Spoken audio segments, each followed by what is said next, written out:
Welcome back. We're here with plant and garden expert Craig Feb answering all of your questions on our Facebook Live. So if you're not there, go check it out. But where we left off with, I do believe Roberta. We had Tim saying, I've heard saying gotcha. Snow is a poor man's fertilizer. What's your opinion? Snow? Well, remember, there's a lot of nitrogen in the air, and as it, and of course the snow is actually rain that has crystallized, and there's a little dab of solid material in there. So yes, as the snow comes down, it's bringing nutrients out of the air into the ground. And Lori asks, is it too late to trim smoke bushes? No, the ground is still frozen. We can go ahead and still do trimming. We're, what, mid-February? We've probably got about another month, I would guess, unless the weather just goes absolutely wacky in the next month, to get our winter pruning done. Pam is wondering how soon you can put down grass seed, and do you need to put straw on it? Grass seed can go down anytime, and yes, you always put some straw over it to protect it from the critters and keep it from drying out too much, but it'll germinate when the temperature finally gets warm enough.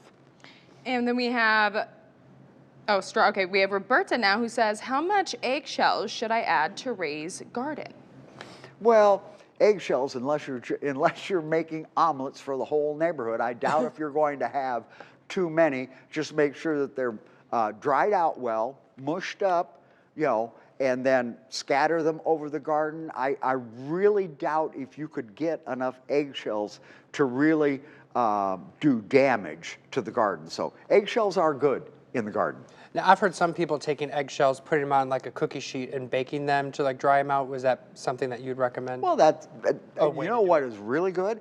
Putting them in the back window of your car on a nice sunny day. Well, Your car's a great dehydrator. Wouldn't that smell a little bad? No, not if Somebody they're gets in your fresh. car and be like, oh, were you making breakfast? No. Anyway, one viewer's asking, I have a rhododendron that has been steadily turning yellow. I'm worried I'm going to lose it. I read that these plants need magnesium. Is that true? If so, how do I do it? Okay, rhododendrons this time of the year can look some shop worn. They tend to come down, collapse. And yes, they do need magnesium, and I would put that on in the form of Hollytone. This is a general acid fertilizer for anything like rhododendrons and evergreens.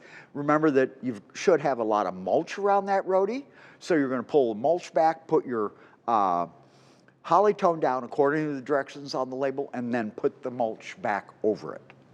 We have Victoria who asks, I have a 3-foot fiddle leaf fig whose roots are now growing above the soil. Tell me everything I need to know about transplanting it to a larger pot. What soil mix, type of pot, when, etc.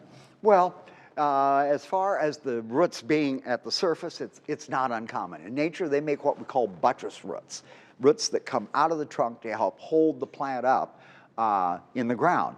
As far as repotting, don't do it until about Mother's Day or Memorial Day. You're going to choose a pot that's only about 2 to 3 inches larger. So you got 1 inch to 1.5 inches of fresh soil around the outside of the pot. A good, well-draining potting soil, a pot that drains well. They have to have good drainage, but I would hold off on all this until about Mother's Day to Memorial Day. Fiddle leaf figs are so finicky, aren't they? Teresa, I guess I'm the only one that thought so. Well, when should I trim burning bushes, and how much needs to get trimmed off? Okay, burning bushes can be trimmed anytime now, never taking off more than 1/3 of the total height. So if you've got a big burning bush that's 6 feet tall, you could take off as much as 2 feet in any one year, but light trimming, you can do that anytime now, and even the heavy pruning, I like to see it done earlier rather than later, because you're cutting into hardwood, and you got to give those buds a chance to break their dormancy this spring. All right, we got 3 questions left, and we got 1 minute, so let's do a little bit of turbo here. Chad saying, when can I start flowers inside? Wait until about mid to late April. How soon can I plant a couple fruit trees since there is no frost on the ground? It's not the frost, it's the muddy soil that we worry about.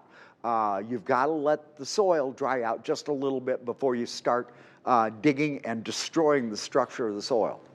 And will watering plants with a water softener hurt them? Oh, Lord, yes.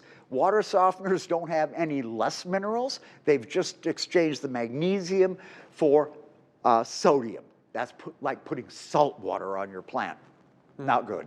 All right, good job, guys. We did it. Hey, All look righty. at that. Well, be sure to join our Facebook Live with Craig each and every Wednesday. There you can submit your questions and be part of the conversation.